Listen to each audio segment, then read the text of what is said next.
Hey, hon. You just got off work? Yeah, a minute ago. Did you make that appointment yet to get that nasty mole checked out? I'll make it tomorrow morning. I don't know what's wrong with you. You can't even take care of yourself, much less your family. Was it easy for you when your father died of cancer and you had to support your mother and family? Is that what you want for our kids?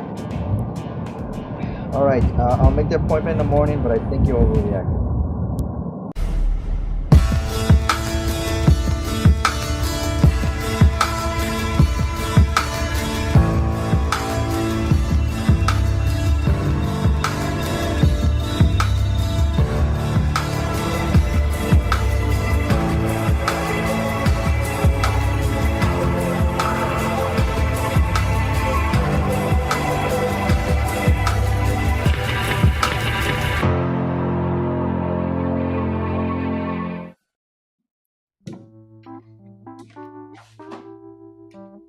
New patient suffers from the common killer of all married men at age 40.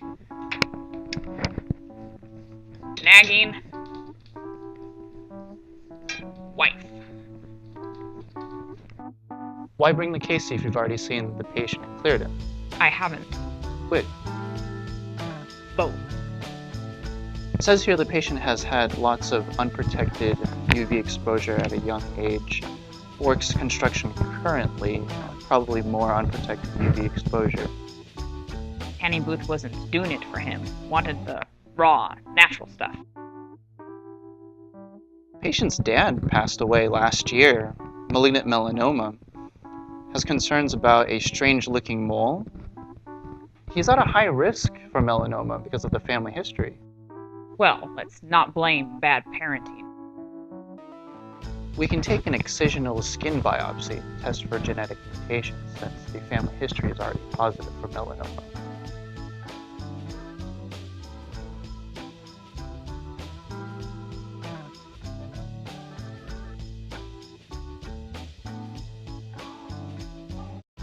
Top it off with a fine needle aspiration biopsy. Check out the lymph nodes, see if there's anything abnormal there.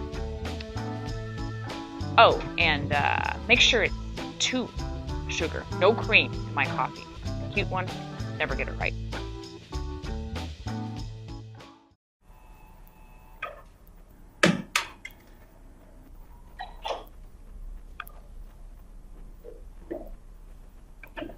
Results are in.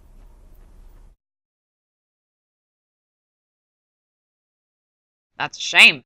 The results? You weren't supposed to be back this early. By the way, you're fired. You don't pay me. Right.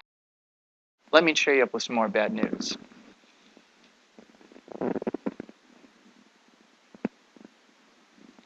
Biopsies show presence of cancerous cells in the lymph nodes. Worse still, a comparative genome hybridization test shows the patient is positive for BRAF mutation. I wouldn't be surprised if there were multiple mutations on the same chromosome. In fact, just from these preliminary results, I'd say he's stage 4 invasive melanoma. I wasted my afternoon doing this. The patient inherited a chromosome that lacks CDKN2A, a gene that encodes for 2 separate tumor suppressors, INK4 and ARF. This genetic defect Distinguishing trait works well with the ladies. defect alone isn't enough to develop melanoma. Most likely cause is the unprotected exposure to the sun over multiple extended periods, with other environmental factors contributed to the BRAF mutation that we see. This RAS-like mutation permanently switches cell signaling into the on position, telling cells to constantly divide and grow, no different than if I were driving and you jammed your cane onto the gas pedal of the car. Are you calling me cancer? No. Yes. Maybe. Generally, the body has defense mechanisms to counteract these proliferating cells. For example, our tumor suppressors. But these have missed the high school dance because their parents didn't let them stay up late. Or staying with the car example, the tumor suppressors are like the brakes in the car that you, being cancer, have managed to disable. All in the wrist. So the patient had the bad luck to inherit a chromosome missing an allele that contained a gene that would encode for not 1, but 2 tumor suppressors. 2 strikes, for one swing. Actually, it's a bit more complicated. You weren't only just doing tests, were you? We can call the BRAF mutation our first strike.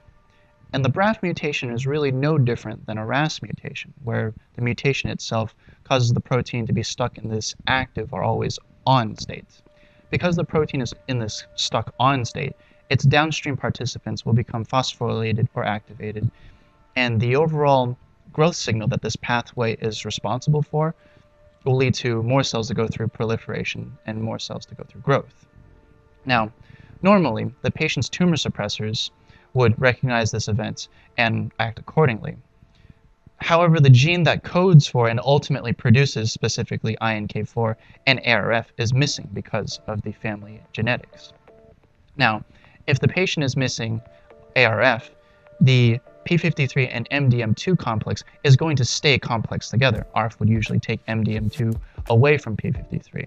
Now, since p53 and MDM2 are allowed to stay complex together, p53 can no longer become activated via phosphorylation. And this usually results in the cell to go through a halt within the cell cycle or to go through signaling for apoptosis or cell death. Now, because the patient will be missing INK4, it reduces the probability of the cyclin D and CDK4 complex to become inhibited, letting cyclin D and the CDK4 complex kind of run rampant in this sense, allows for PRB to become activated.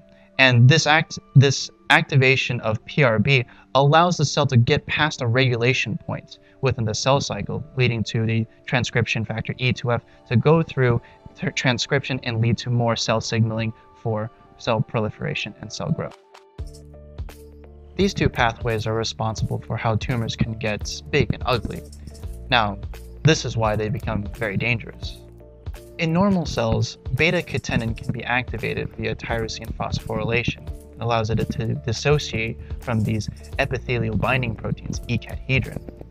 The now free beta-catenin will localize closer to the nucleus and allows for more downstream signaling for cell proliferation and cell survival. Now, as tumor cells progress, this E-cadherin is actually lost and replaced by N-cadherin. N-cadherin are normally found in mesenchymal cells, and they allow the cells to migrate about and eventually migrate into the basement membrane. Now, when a tumor cell gains this ability to invade into the basement membrane, that is when they are considered metastatic. So he has cancer. Fascinating.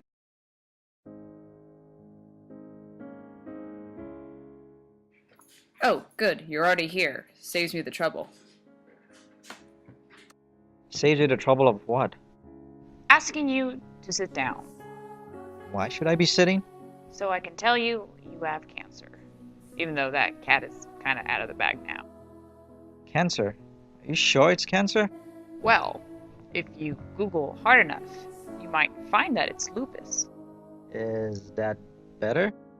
Only for me. But it's never lupus.